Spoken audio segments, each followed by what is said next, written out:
ജ്ഞാനിയുടെ ആന്തരവും ബാഹ്യവുമായ ലക്ഷണങ്ങൾ, ബാഹ്യലക്ഷണങ്ങളെ മാത്രമേ നമുക്ക് അറിയാൻ പറ്റൂ.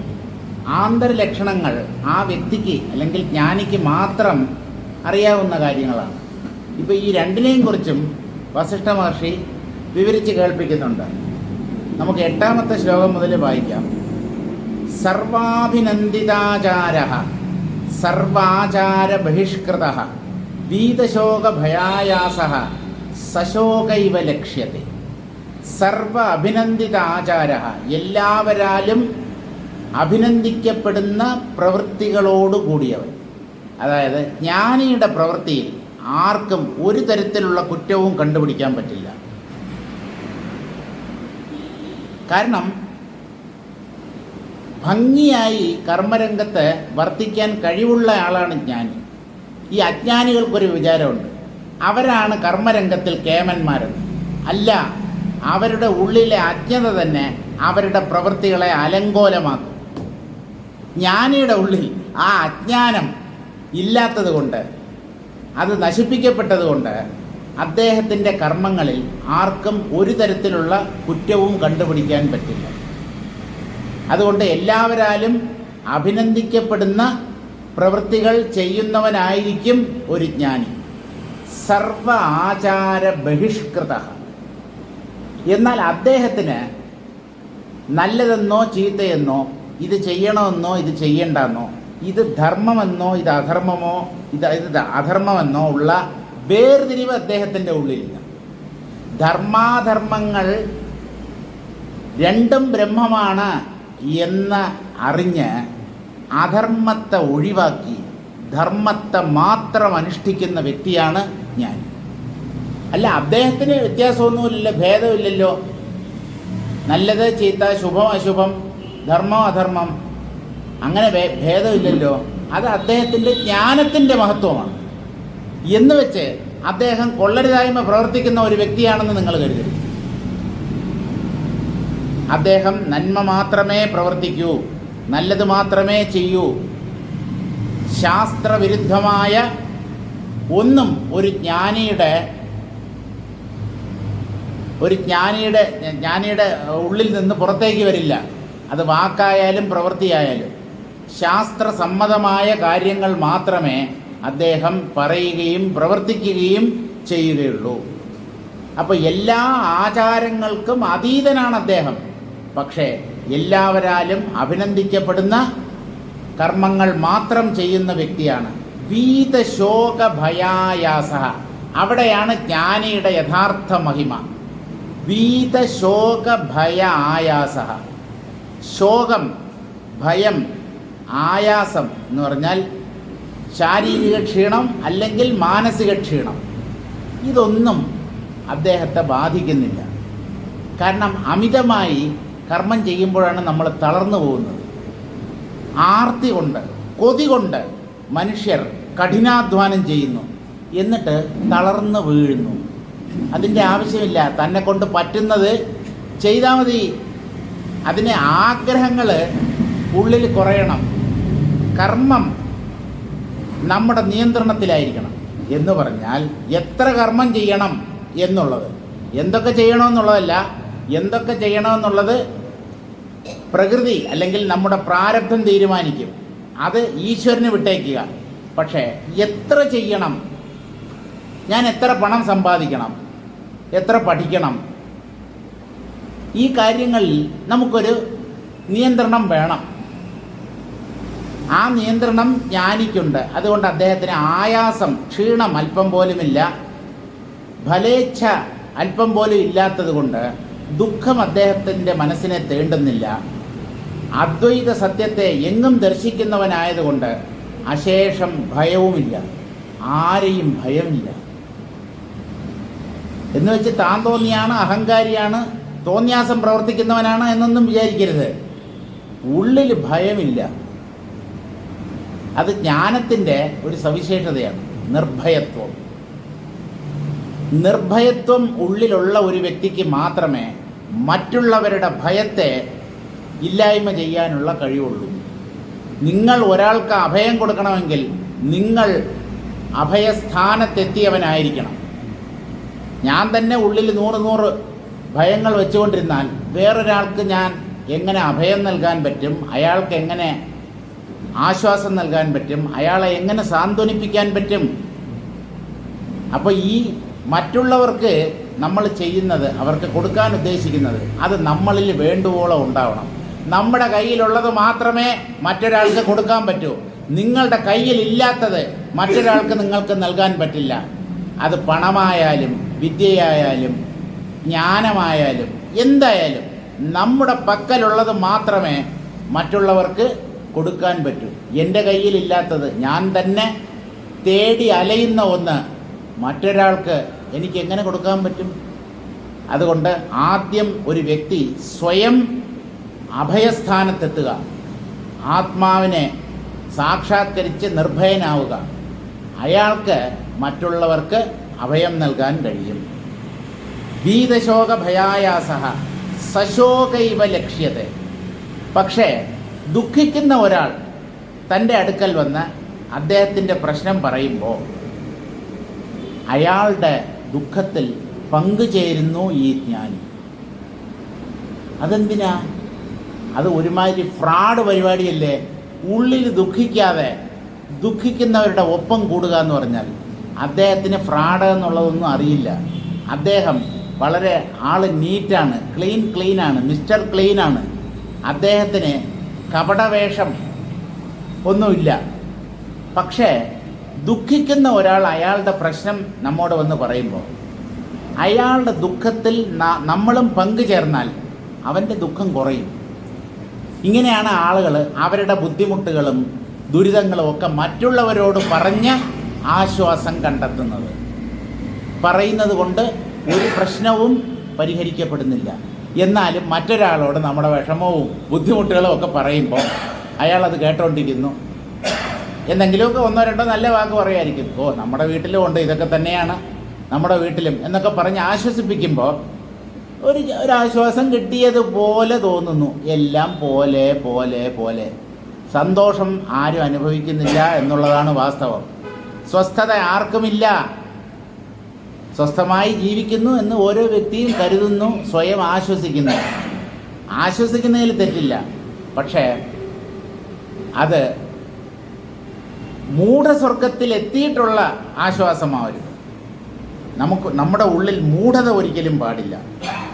ഇങ്ങനെ സന്തപിക്കുന്നവരുടെ മധ്യത്തിൽ സന്താപമുള്ളവനെ പോലെ അദ്ദേഹം കാണപ്പെടുന്നു. നമ്മുടെ സങ്കടത്തിൽ അദ്ദേഹം പങ്കുചേർന്നവനെ പോലെ നമുക്ക് തോന്നുന്നു. അങ്ങനെയാണ് നമ്മുടെ പ്രശ്നം തീരുന്നത്. പിന്നെ ഈ സത്യം അല്പമെങ്കിലും സ്വീകരിക്കുന്ന ഒരു മനോഭാവം അദ്ദേഹത്തിനുണ്ടെങ്കിൽ ഈ തത്വജ്ഞാനം അദ്ദേഹത്തിന് പകർന്നു കൊടുക്കാം. അത് കേട്ട് അദ്ദേഹം അത് ഉൾക്കൊള്ളുമെങ്കിൽ കുറച്ചുകൂടെ ദുഃഖത്തിന് ഒരു നിവൃത്തി കിട്ടും. നമുക്കിതിൻ്റെ വ്യാഖ്യാനം കൂടെ വായിക്കാം. കിമാചാരോവതിഷ്ഠത്തെ ഇതി പൃഷ്ടാനി ബാഹ്യലക്ഷണാന്യാഹ.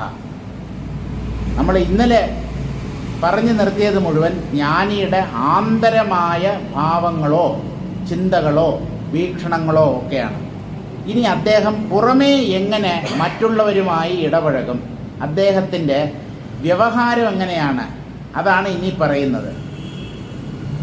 അജ്ഞജന ദുഃഖദർശനാത് താൻ അനുശോചന്നെ സശോകൈവ ലക്ഷ്യത്തെ.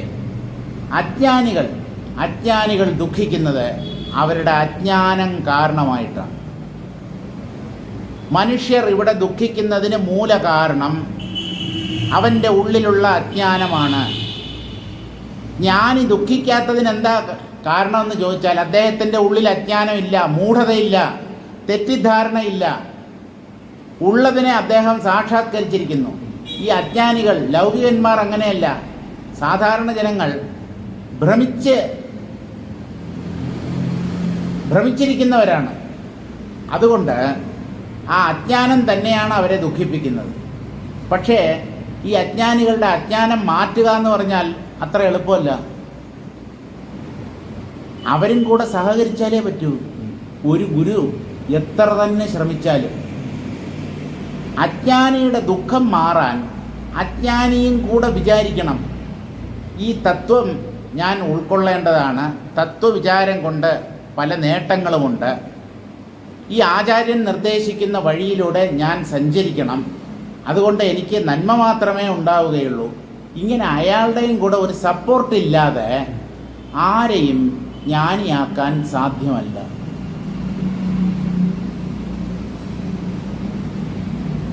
അപ്പോൾ ഒരു സഹകരണം ഉണ്ടെങ്കിലേ പറ്റത്തുള്ളൂ. ഈ ജനങ്ങൾ ദുഃഖിക്കുമ്പോൾ അത് കണ്ട് അവരുടെ ദുഃഖത്തിൽ അനുശോചിക്കുന്നു എന്ന് പറഞ്ഞാൽ അവരോടൊപ്പം ആ ദുഃഖത്തിൽ പങ്കുചേരുന്നു ജ്ഞാനി. ഈ ജ്ഞാനിയുടെ അടുത്താണ് ഈ ലോകത്തുള്ള എല്ലാവരും ചെന്ന് അവരുടെ പ്രശ്നങ്ങൾ പറയുന്നത്. ഇതറിയാമോ നിങ്ങൾക്ക്? ലൗകികന്മാർ തമ്മിൽ അവരവരുടെ പ്രശ്നങ്ങൾ ഇങ്ങനെ പറഞ്ഞ് ആ ദുഃഖത്തിന് പരിഹാരം സാധാരണഗതിയിൽ കണ്ടെത്താറില്ല. കാരണം നമ്മൾ ചെന്ന് നമ്മുടെ ഒരു പ്രശ്നം പറയുമ്പോൾ 10 പ്രശ്നങ്ങൾ അയാൾ ഇങ്ങോട്ട് പറയും. ഇനി എന്ത്? എൻ്റെ കാലിൽ ഒരു മന്താണ് കേട്ടോ, കുറേ ദിവസമായി വല്ലാത്ത ബുദ്ധിമുട്ടാണെന്ന് പറയുമ്പം അവൻ പതുക്കെ ആ മുണ്ട് മാറ്റിയിട്ട് എൻ്റെ കാലിൽ 2 മന്തുണ്ട്, 2 കാലിലും മന്താണ് എന്ന് പറയുന്നത് പോലെയാണ്. അവൻ്റെ അടുത്ത് നിന്ന് പറഞ്ഞിട്ട് എന്തെങ്കിലും കാര്യമുണ്ടോ? അതുകൊണ്ട് ലൗകികന്മാർ തമ്മിൽ സംസാരിച്ചത് കൊണ്ടോ അവർ പ്രശ്നങ്ങൾ ചർച്ച ചെയ്തത് കൊണ്ടോ അല്ലെങ്കിൽ ദുഃഖം പങ്കുവെച്ചത് കൊണ്ടോ കാര്യമായ ദുഃഖശമനം ഉണ്ടാവുകയില്ല.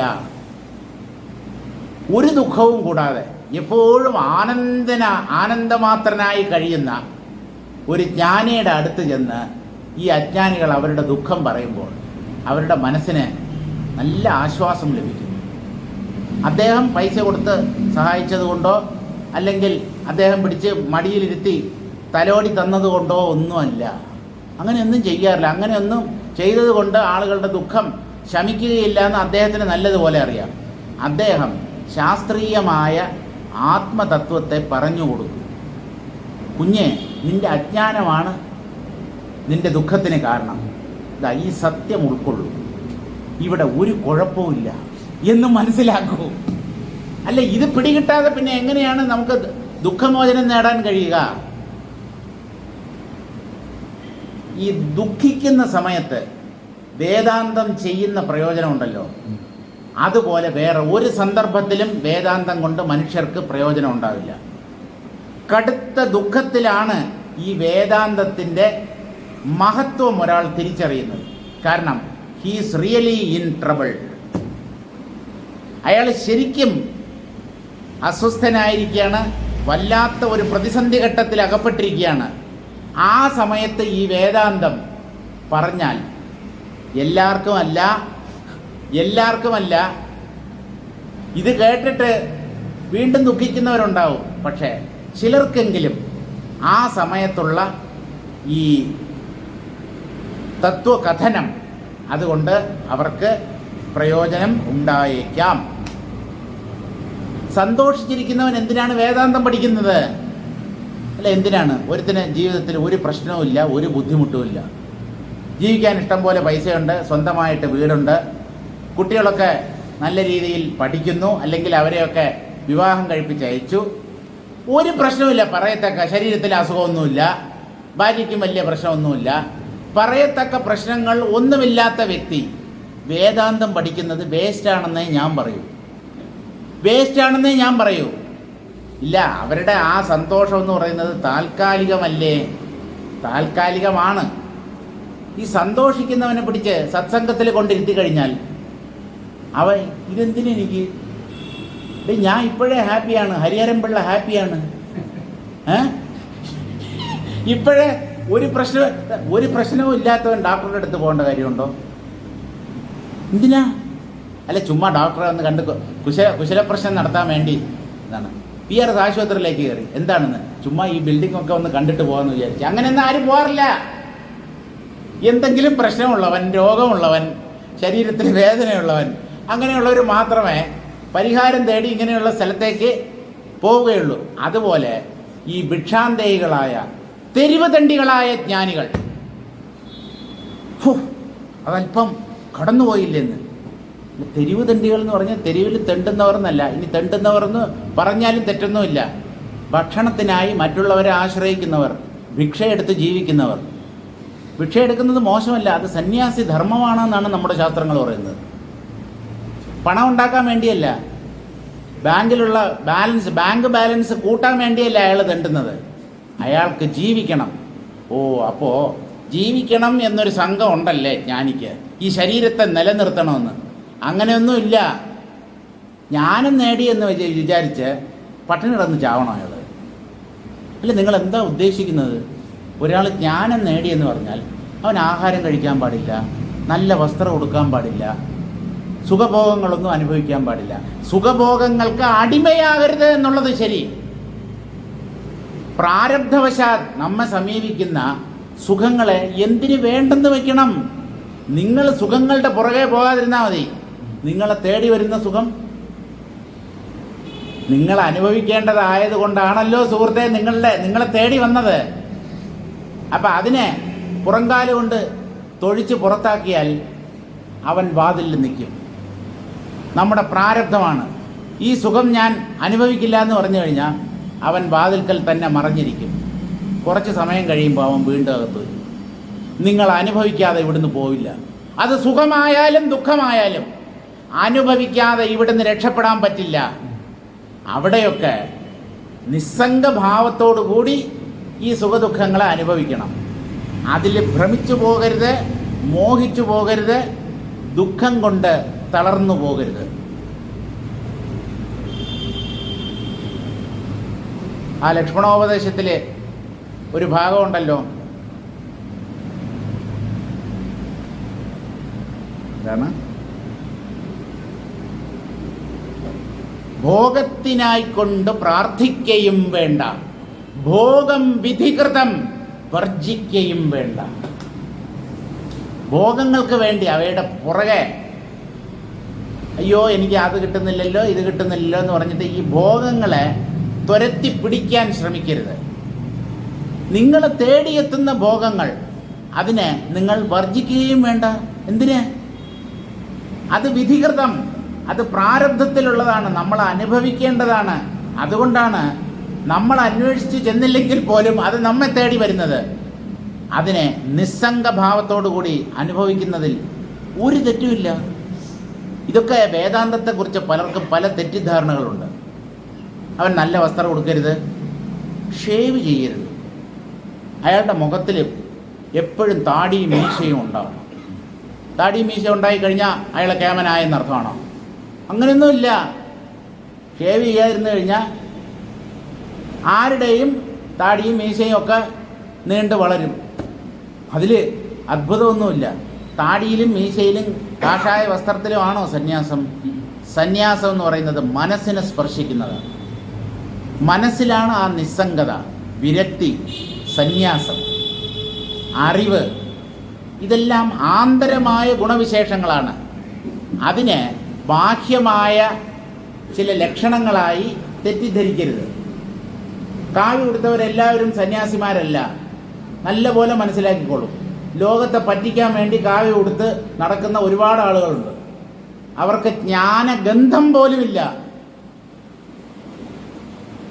ജ്ഞാനം എന്നുള്ള വാക്ക് തന്നെ അയാൾ ചെവി കൊണ്ട് കേട്ടിട്ടില്ല ഇതുവരെ ജീവിതത്തിൽ. ഉദരനിമിത്തം ബഹുകൃത വേഷ. ഓരോരുത്തരുടെ വയറ്റിപ്പഴപ്പ്. പല വേഷങ്ങളും ഇട്ട് താടിയും മീശയൊക്കെ ഇട്ട് ചിലർ മുട്ടയടിച്ച് നടക്കുന്നു, ചിലർ താടി മീശ വളർത്തി നടക്കുന്നു, ചിലർ നഗ്നരായി സഞ്ചരിക്കുന്നു, ചിലർ കാഷായം ഉടുത്ത് സഞ്ചരിക്കുന്നു. നഗ്നനായി നടന്നാൽ നിങ്ങൾ ദേഹബോധം ഇല്ലാത്തവനായി എന്ന് പറയാൻ പറ്റുമോ? ഭ്രാന്തനും നഗ്നനായിട്ടാണ് റോട്ടിൽ കൂടെ നടക്കുന്നത്. അതുകൊണ്ട് ഇങ്ങനെയുള്ള ബാഹ്യ ലക്ഷണങ്ങളെ ഒന്നും അംഗീകരിക്കേണ്ട. മനസ്സ് നിസ്സംഗമാകട്ടെ. അപ്പോൾ മറ്റുള്ളവർ അവരുടെ ദുഃഖങ്ങൾ വന്ന് പറയുമ്പോൾ അവരുടെ ദുഃഖം കണ്ടിട്ട് അവരോട് സഹതപിക്കുന്നവനെ പോലെ താനും അവരുടെ ദുഃഖത്തിൽ പങ്കു ചേരുന്നവനെ പോലെ കാണപ്പെടുന്നു എന്ന് പറഞ്ഞാൽ മറ്റുള്ളവരുടെ ദുഃഖം തന്നെ ബാധിക്കാൻ ജ്ഞാനി ഒരിക്കലും അനുവദിക്കുകയില്ല. അദ്ദേഹം ഈ ദുഃഖത്തെ അംഗീകരിക്കുന്ന പ്രശ്നമേ ഇല്ല. അദ്ദേഹം എപ്പോഴും ആനന്ദമയമായ ഒരു സ്ഥിതിയിലാണ് കഴിയുന്നത്. തന്നെ ഒരു തരത്തിലും ആരുടെയും ദുഃഖം ബാധിക്കരുത് എന്ന നിഷ്കർഷയുള്ളവനാണ് ഞാൻ. ദുഃഖത്തെ തരണം ചെയ്തവനാണ് അദ്ദേഹം. അപ്പോൾ മറ്റുള്ളവരുടെ ദുഃഖം ഇവിടെ ഒന്ന് പറഞ്ഞ് അത് കേട്ട് കരയാനും മൂക്ക് പിഴിയാനും ഒന്നും ജ്ഞാനിയെ കിട്ടത്തില്ല. അദ്ദേഹം നിങ്ങളുടെ പ്രശ്നങ്ങൾ പറയുമ്പോൾ മുഖത്തൊരു ശോകഭാവവും ഒരു വ്യസനവും ഒക്കെ കാണിച്ചു, കഷ്ടമായിപ്പോയി കേട്ടോ, നിങ്ങൾക്ക് ഈ ഗതി വന്നല്ലോ. പണ്ട് മറ്റേ വണ്ടിക്കാളരുടെ അടുത്ത് ഗുരുദേവൻ പറഞ്ഞതുപോലെ പറഞ്ഞിട്ടുണ്ടല്ലോ, അത് ആവർത്തിക്കണ്ടല്ലോ.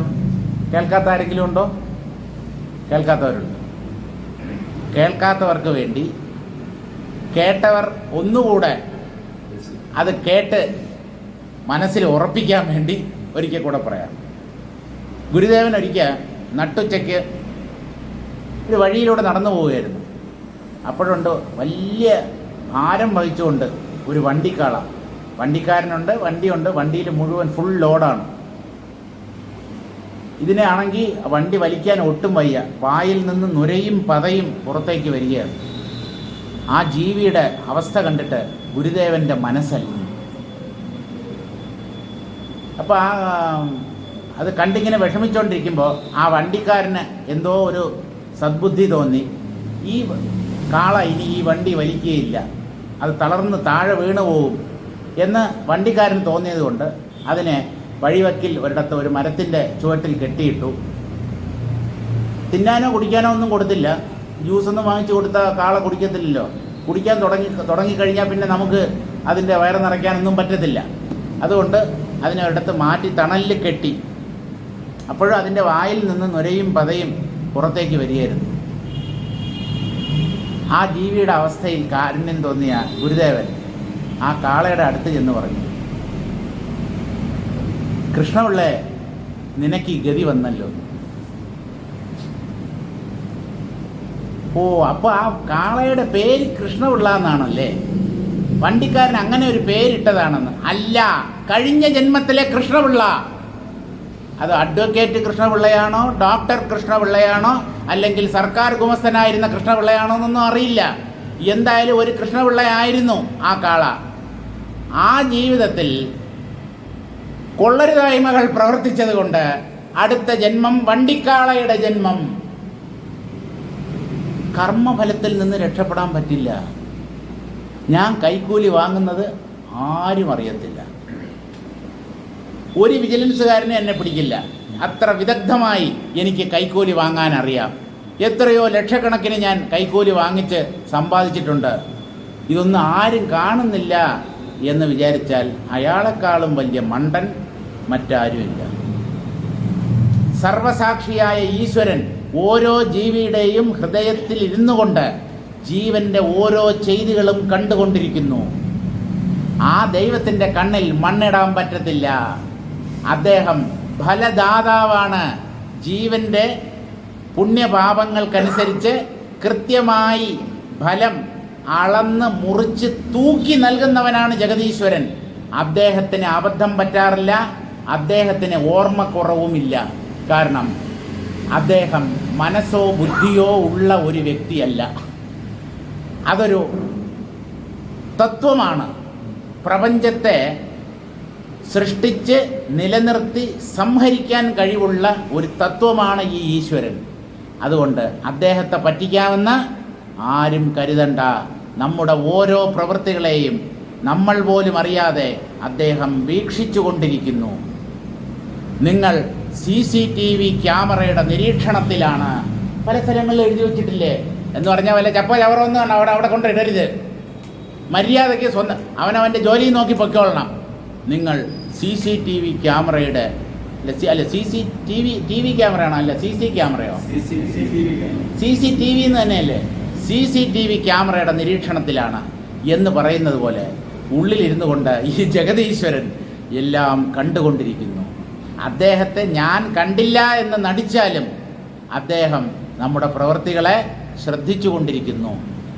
ആ ഒരു വിചാരം ഉണ്ടെങ്കിൽ ഇവിടെ ആരും കൊള്ളരുതായ്മ പ്രവർത്തിക്കില്ല, പാപം ചെയ്യില്ല. പലരും വിചാരിക്കുന്നത് ഞാൻ ചെയ്യുന്ന പാപം ആര് കാണാൻ? അടച്ചിട്ട മുറിയിലാണ് ഞാൻ ചെയ്തിട്ടുള്ള പാപങ്ങളെല്ലാം. അടച്ചിട്ട മുറിയിൽ ഒരു കുഞ്ഞും അറിയത്തില്ല, ഒരു ഈച്ച പോലും അറിയാതെയാണ് ഞാൻ കൊള്ളരുതായ്മകൾ പ്രവർത്തിച്ചത്.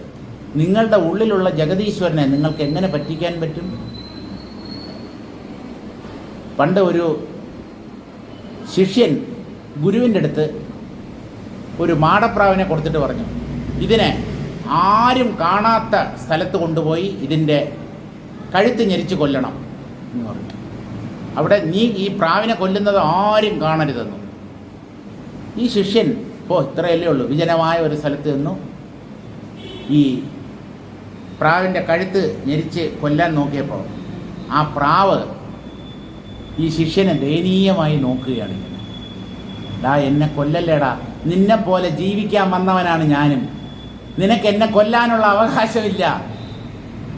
അപ്പം അതിൻ്റെ ആ നോട്ടം കണ്ടിട്ട് അതിനെ കൊല്ലാൻ കഴിഞ്ഞില്ല. എന്നാലും വേറൊരു സ്ഥലത്ത് കൊണ്ടുപോയി. അപ്പോഴും ഈ പ്രാവിൻ്റെ കണ്ണുകൾ ശിഷ്യനെ തന്നെ നോക്കുകയാണ്. അവസാനം ഈ ശിഷ്യന് മനസ്സിലായി, ഈ പ്രാവിൻ്റെ നോട്ടത്തിൽ നിന്ന് രക്ഷപ്പെട്ട് ഇതിനെ കൊല്ലാൻ സാധ്യമല്ല. ആ പ്രാവിനെ കൊല്ലാതെ തന്നെ ഗുരുനാഥൻ്റെ അടുത്ത് മടക്കി കൊടുത്തു. ആരും കാണാതെ കൊല്ലണം എന്നാണല്ലോ പറഞ്ഞത്, അത് പറ്റത്തില്ല. ഈ പ്രാവിൻ്റെ ഉള്ളിൽ നിന്ന് ആരോ എൻ്റെ ഈ ക്രൂരതയെ കണ്ടുകൊണ്ടിരിക്കുന്നതായി എനിക്ക് തോന്നുന്നു. പ്രാവിൻ്റെ ഉള്ളിലിരുന്ന് ആ കണ്ണിലൂടെ കാണുന്നവനാണ് ഈശ്വരൻ. പ്രാവിൻ്റെ ഉള്ളിൽ ഹൃദയത്തിൽ ചൈതന്യമായി വർത്തിക്കുന്ന ആ ഈശ്വരനാണ് പ്രാവിൻ്റെ കണ്ണുകളിലൂടെ ഈ ശിഷ്യനെ നോക്കുന്നത്. അപ്പോൾ ഈശ്വരൻ്റെ കണ്ണ് വെട്ടിച്ച് നമുക്ക് ഒന്നും ചെയ്യാൻ പറ്റില്ല. നല്ലതും ചീത്തയും, നല്ലത് ചെയ്താലും അദ്ദേഹം അറിയും, കൊള്ളരുതായ്മ കാണിച്ചാലും അദ്ദേഹം അറിയും. അപ്പോൾ മറ്റുള്ളവരുടെ ദുഃഖങ്ങളിൽ പങ്കുചേരുന്നവനെന്ന പോലെ മുഖത്തിൽ അല്പം വിഷാദഭാവമൊക്കെ അദ്ദേഹം പ്രകടിപ്പിച്ചു എന്ന് വരാം. കാരണം ഇവൻ സന്തോഷപ്പെട്ടോട്ടെ. കാരണം ഈ ദുഃഖം പങ്കുവെച്ചാൽ ദുഃഖം കുറയും, സന്തോഷം പങ്കുവെച്ചാൽ അത് വർദ്ധിക്കും. അപ്പോൾ ദുഃഖങ്ങളിൽ പങ്കുചേരുക ഒരു ജ്ഞാനിയുടെ സ്വഭാവമാണ്. പക്ഷെ അദ്ദേഹം ദുഃഖിക്കുന്നില്ല എന്നുള്ളത് പ്രത്യേകം മനസ്സിലാക്കുക. അദ്ദേഹത്തിന് ഈ ദുഃഖം കൊണ്ട് ഒരു തരത്തിൽ ഉള്ള ബാധയും ഏൽക്കുന്നില്ല. തസ്മാന്നോദ്വിജതേ ലോകോ ലോകാന്നോദ്വിജതേ തു സഹ പരമുദ്വേഗമാപന്ന സംസൃതൗ രസികോപി സൻ. ഗീതയിൽ ഏതാണ്ട് ഇതുപോലത്തെ ഒരു ശ്ലോകമുണ്ട്. യസ്മാൻ നോദ്വിജതേ ലോകഃ ലോകാൻ നോദ്വിജതേ ച യഃ. അതായത് ഒരു ജ്ഞാനിയെ കൊണ്ട് ഈ ലോകത്തിന് ഒരു തരത്തിലുള്ള ഉപദ്രവവും ഇല്ല. അല്ല, അത് വളരെ നല്ലതാണ്. നമ്മളെയൊക്കെ ഉപദ്രവിക്കാതെ തന്നെയാണ് ഈ ജ്ഞാനികളും ജീവിക്കേണ്ടത്. ഒരു വശം നിങ്ങൾ പറഞ്ഞത് ശരി. പക്ഷേ ലോകരെ കൊണ്ട് ജ്ഞാനിക്കും ഒരു തരത്തിലുള്ള ഉപദ്രവവും ഇല്ല എന്ന് പറഞ്ഞാൽ ഈ ലോകം അദ്ദേഹത്തിൻ്റെ സ്വസ്ഥതയെ നശിപ്പിക്കാൻ എത്ര ശ്രമിച്ചാലും സാധ്യമല്ല. അദ്ദേഹം ആത്മജ്ഞാനത്തിലൂടെ സുഖം സ്വന്തമാക്കിയവനാണ്. ആ ആന്തരമായ സുഖത്തെ പുറമേയുള്ള പ്രവൃത്തികൾ കൊണ്ട് ആർക്കും നശിപ്പിക്കാൻ സാധ്യമല്ല. അതേ ആശയം തന്നെയാണ് ഇവിടെയും പറയുന്നത്. തസ്മാൻ നോദ്വിജതേ ലോകഃ. ജ്ഞാനിയിൽ നിന്ന് ലോകത്തിന് ഒരു തരത്തിലുള്ള ഭയമോ പ്രശ്നമോ ദുഃഖമോ വിഷമമോ ഒന്നും ഉണ്ടാവുന്നില്ല. ലോകാന്നോദ്വിജതേ തു സഹ. ലോകത്തിൽ നിന്ന് ജ്ഞാനിക്കും ഒരു തരത്തിലുള്ള പ്രശ്നവും ഉണ്ടാവുന്നില്ല. യോമേ ഭക്ത സമേ പ്രിയ എന്നാണ് ആ ശ്ലോകം അവസാനിക്കുന്നത്. ഇങ്ങനെയുള്ള ഒരു ഭക്തനാണ് അർജുന എനിക്ക് ഏറ്റവും പ്രിയപ്പെട്ടവൻ. അതായത് ഒന്നുകൊണ്ടും ബാധിക്കപ്പെടാതെ, എൻ്റെ സഹായം പോലും അഭ്യർത്ഥിക്കാതെ, ദൈവമേ എൻ്റെ പ്രശ്നങ്ങളൊക്കെ മാറ്റിത്തരണേ. അല്ല, മനുഷ്യന് ദുഃഖം സഹിക്കുക വയ്യാതാകുമ്പോൾ അങ്ങനെയൊക്കെ പ്രാർത്ഥിക്കും, അത് തെറ്റല്ല. പക്ഷേ തൻ്റെ അടുത്ത് കെഞ്ചുന്ന ഇരക്കുന്ന ഭക്തനെ അല്ല ദൈവത്തിനിഷ്ടം. ഒന്നുകൊണ്ടും ബാധിക്കപ്പെടാതെ അചഞ്ചലനായി ധീരനായി ഏത് പ്രതിസന്ധിയെയും സധൈര്യം നേരിടാൻ കരുത്തുള്ള മനസ്സുള്ള ഒരു ഭക്തനെയാണ് ദൈവം ഏറ്റവും കൂടുതൽ ഇഷ്ടപ്പെടുന്നത്.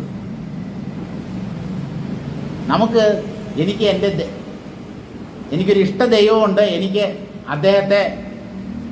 അദ്ദേഹത്തോട് വളരെ പ്രിയമാണ് എന്നൊക്കെ നമ്മൾ പറയും.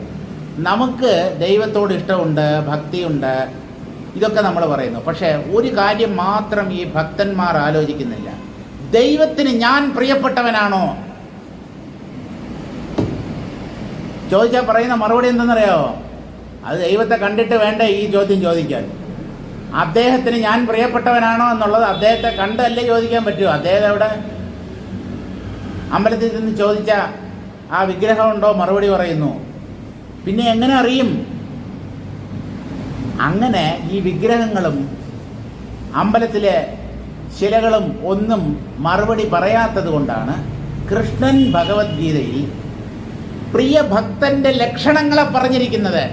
ഈ ലക്ഷണങ്ങൾ ഒരാളിൽ കാണപ്പെടുന്നുണ്ടെങ്കിൽ ആ ഭക്തൻ ഭഗവാന് പ്രിയപ്പെട്ടവൻ തന്നെയായിരിക്കും. ഇപ്പൊ കൃഷ്ണന്റെ ഈ വാക്കുകൾ ശ്രദ്ധിക്കണോ, അല്ലെങ്കിൽ അമ്പലത്തിൽ ചെന്ന് നമ്മുടെ പ്രശ്നങ്ങളൊക്കെ ഇങ്ങനെ അവതരിപ്പിച്ചുകൊണ്ടിരിക്കണോ? എന്തെങ്കിലുമൊക്കെ കൈക്കൂലി കൊടുക്കുക, എന്തെങ്കിലും ഒരു കാര്യം അത് നടന്നു കിട്ടിയാൽ മാത്രം ഒരു തേങ്ങ അടിക്കുക, അത്രയേ ഉള്ളൂ. കയ്യിലെ കാശ്, വായിലെ ദോഷം. ഇത് നടത്തിത്താ എൻ്റെ ദൈവമേ, നടത്തി തന്നാൽ നിനക്കുള്ളത് തരാം. അത് പാൽപ്പായസമോ ഉണ്ണിയപ്പമോ അല്ലെങ്കിൽ ഒരു തേങ്ങയോ എന്ത് വേണമെങ്കിലും ചെയ്യാമെന്നും അങ്ങനെയും പറയത്തില്ല. ഇവൻ തീരുമാനിക്കും, എൻ്റെ ഇന്ന ആഗ്രഹം ദൈവം സാധിച്ചു തന്നാൽ ഞാൻ ഇന്നത് ദൈവത്തിന് കൊടുക്കാം. അത് ദൈവത്തിന് ആവശ്യമുണ്ടോ ഇല്ലയോ എന്നുള്ള കാര്യം ഇവ അന്വേഷിക്കുന്നില്ല. ദൈവത്തിന് ഒന്നും വേണ്ട എന്നുള്ള കാര്യം ഇവ അറിയുന്നില്ല.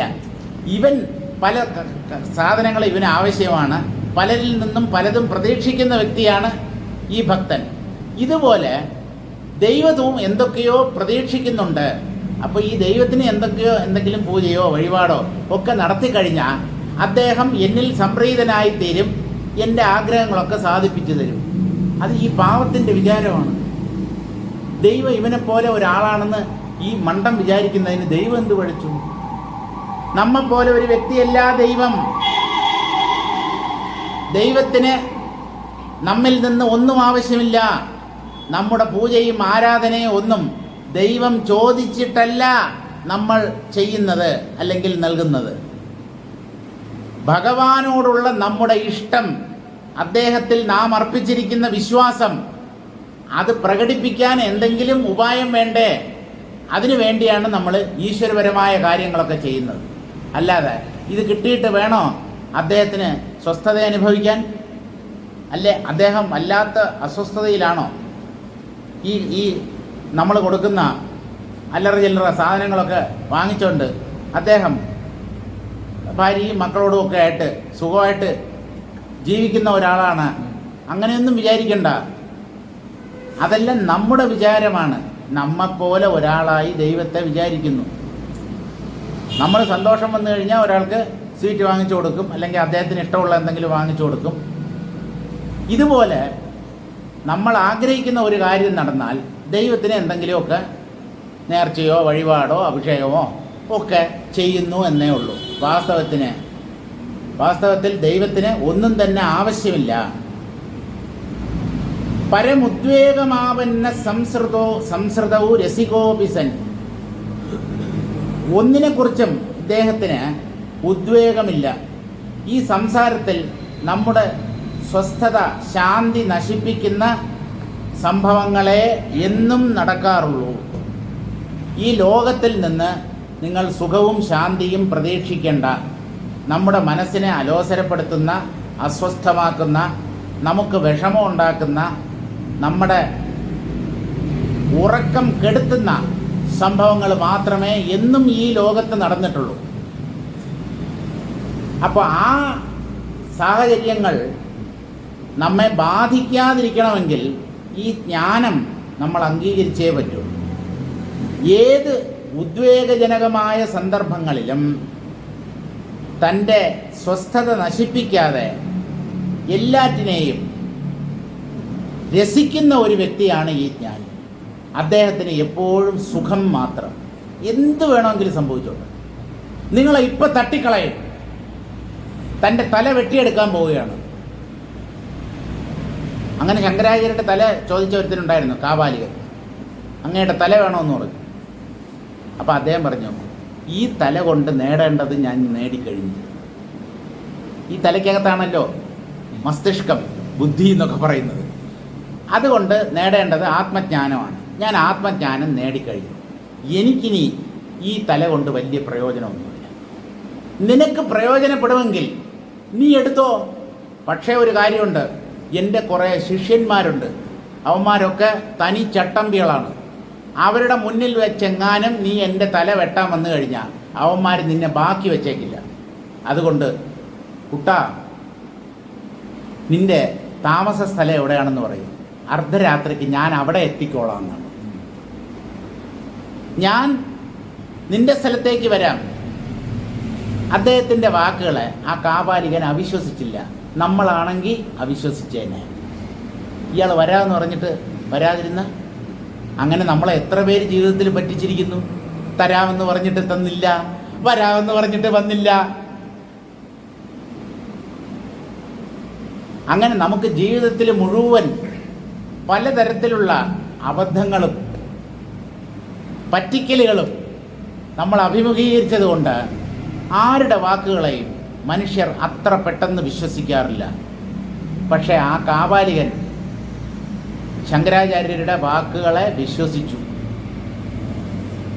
അദ്ദേഹം വരുമെന്ന് പറഞ്ഞു. അർദ്ധരാത്രിക്ക് വരാമെന്നാണ് പറഞ്ഞത്. സ്ഥലം പറഞ്ഞു കൊടുത്തു. ഞാൻ എത്തിക്കോളാമെന്ന് പറഞ്ഞു. അയാൾ പോയി. ശങ്കരാചാര്യർ പറഞ്ഞ സ്ഥലത്ത് ആ സമയത്തും അതേ സ്ഥലത്ത് എത്തി. പക്ഷേ അദ്ദേഹത്തിൻ്റെ പ്രാരബ്ധം മറ്റൊന്നായിരുന്നു. പത്മപാദരുടെ ഉള്ളിൽ നരസിംഹം ആവേശിച്ച് ആ കാപാലികനെയും ആ സംഘത്തിൽപ്പെട്ട എല്ലാവരെയും അടിച്ച് തകർത്ത് ശങ്കരാചാര്യരെ രക്ഷിച്ചു. ഇതെന്തുകൊണ്ട്? ഇങ്ങനെയാണ് ദൈവം ജ്ഞാനികളെ രക്ഷിക്കുന്നത്. എത്ര ജ്ഞാനികൾ വെള്ളത്തിൽ മുങ്ങി മരിച്ചിട്ടുണ്ട്. അവരെ ഒന്നും എന്തുകൊണ്ട് ദൈവം രക്ഷിച്ചില്ല? സ്വാമി രാമതീർത്ഥൻ കുളിക്കാനിറങ്ങിയതാണ് ഗംഗയിൽ.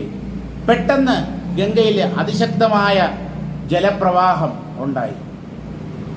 ഇദ്ദേഹം ആ ഒഴുക്കിൽപ്പെട്ട് അദ്ദേഹത്തിൻ്റെ ശരീരം പോലും കിട്ടിയില്ല എന്നാണ് ഞാൻ കേട്ടിട്ടുള്ളത്.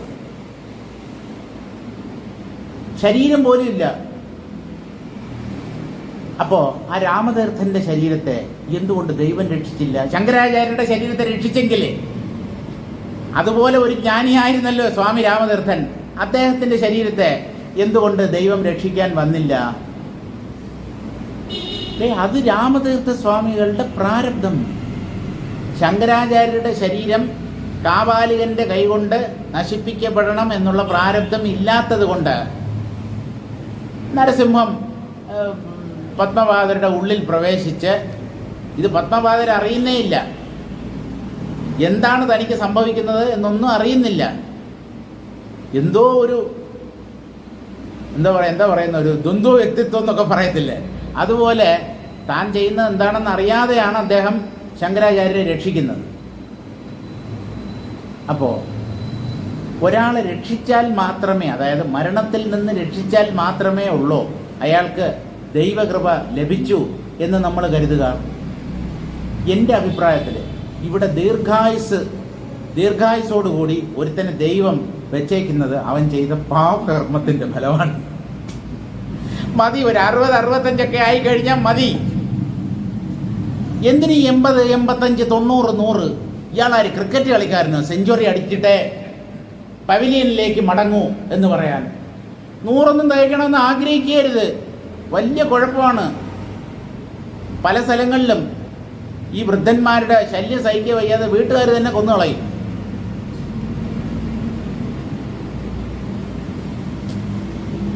വയസ്സായ ആൾക്കാരെ കൊണ്ട് എന്നും മറ്റുള്ളവർക്ക് ഉപദ്രവം മാത്രമേ ഉണ്ടാകൂ. സ്വാമി അങ്ങനെയൊന്നും സംസാരിക്കരുത്. സ്വാമിക്കും നാളെ വയസ്സാവും. നാളെയല്ല, ഇപ്പോഴേ വയസ്സായി. പരസഹായമില്ലാതെ എണീക്കാൻ പറ്റില്ല, നടക്കാൻ പറ്റില്ല. എല്ലാത്തിനും ബാക്കിയുള്ളവരെ ആശ്രയിച്ചേ കഴിയാൻ പറ്റൂ. ഇതിൽ പരം ദയനീയ സ്ഥിതി വേറെ എന്താണുള്ളത്? തനിയെ ബാത്റൂമിൽ പോകാൻ പറ്റുന്നില്ല. മകനെയോ മരുമകനെയോ അല്ലെങ്കിൽ പേരക്കിടാവിനെയോ, ഡേയ് അപ്പൂപ്പനെ ഒന്ന് പിടിച്ചോണ്ട് പോടാ. ഇങ്ങനെയുള്ള അവസ്ഥ ആർക്കും ഉണ്ടാകാം.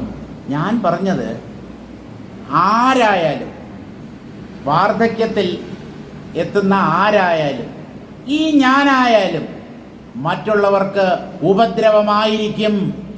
ഒരു സംശയവും വേണ്ട. പിന്നെ നമ്മുടെ കുടുംബാംഗങ്ങൾ അല്ലെങ്കിൽ നമ്മെ സഹായിക്കുന്നവർ അത് പുറത്ത് പറയത്തില്ല എന്നേ ഉള്ളൂ. ഇനി അളമുട്ടിയ ചേരയും കടിക്കും എന്ന് പറയുന്നത് പോലെ ചിലപ്പോൾ അവരുടെ മുഖത്തു നിന്ന് തന്നെ ഇങ്ങനെയുള്ള വാക്കുകൾ പുറത്തേക്ക് വന്നേക്കാം. ഓ, ഈ കിളവനെ കൊണ്ട് വലിയ ശല്യമായല്ലോ എന്ന് മക്കളും മരുമക്കളും പേരക്കുട്ടികളും അല്ലെങ്കിൽ മകളുടെ ഭർത്താവും ആര് വേണമെങ്കിലും പറയും. കാരണം പൊറുതി മുട്ടുമ്പോൾ മനുഷ്യൻ എന്ത് ചെയ്യും? അതുകൊണ്ട് ഇവിടെ ഒരുപാട് കാലം ജീവിക്കണം എന്ന് ആഗ്രഹിക്കുന്നു. കുറഞ്ഞ കാലയളവിനുള്ളിൽ ജീവിത ലക്ഷ്യം സാക്ഷാത്കരിച്ചിട്ട് ഗുഡ് ബൈ എന്ന് പോകാൻ തയ്യാറാവണം. സന്തോഷത്തോടു കൂടി വേണം ഈ പ്രപഞ്ചമാകുന്ന അരങ്ങിൽ നിന്ന് നടന്മാരെ പോലെയുള്ള നമ്മൾ വിട വാങ്ങേണ്ടത്. തൻ്റെ റോൾ തീർന്നു. അഭിനയം ഗംഭീരമായി. ഞാൻ നല്ല പോലെ അഭിനയിച്ചു, കാണികൾക്കെല്ലാം ഇഷ്ടപ്പെട്ടു. പിന്നെയും ഞാൻ അവിടെ ആ സ്റ്റേജിൽ പറ്റിക്കൂടിയിരിക്കാന്ന് പറഞ്ഞാൽ പോടാ. കംസനായി വേഷം കെട്ടിയ ഒരുത്തൻ, ശ്രീകൃഷ്ണൻ കംസനെ കൊന്നു. കംസൻ പിന്നെ അവിടെ ഇരിക്കുകയാണ്. പിന്നെ എണീറ്റ് വന്ന്, കൃഷ്ണ ഹൗ ആർ യു? ആ നാടകം ശോഭിക്കില്ല. കംസൻ മരിച്ചു കഴിഞ്ഞാൽ തിരശ്ശീല അല്ലെങ്കിൽ ആ കർട്ടൻ താഴെ ഇടുമ്പോൾ ആ കഥാപാത്രം എണീറ്റ ഭാഗത്ത് അതിൻ്റെ അണിയറയിലേക്ക് പോകണം. അല്ലാതെ പിന്നെയും സ്റ്റേജിൽ കിടന്ന് കളിക്കരുത്. അത് നല്ലതല്ല.